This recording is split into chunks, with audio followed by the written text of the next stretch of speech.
This video will show the assembly of a clamp on an openFrame layer. In particular, this openFrame base layer, OFLLBP.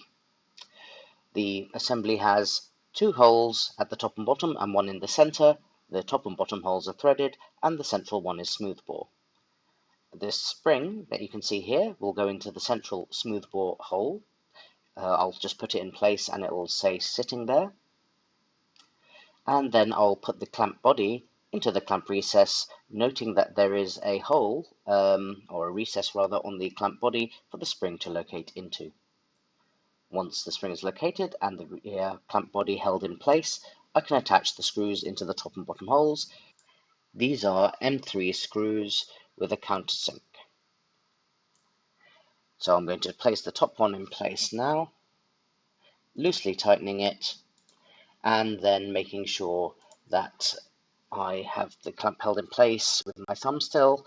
I will insert the bottom screw loosely again, and you can see the clamp will spring out, and that is the assembly of the clamp complete.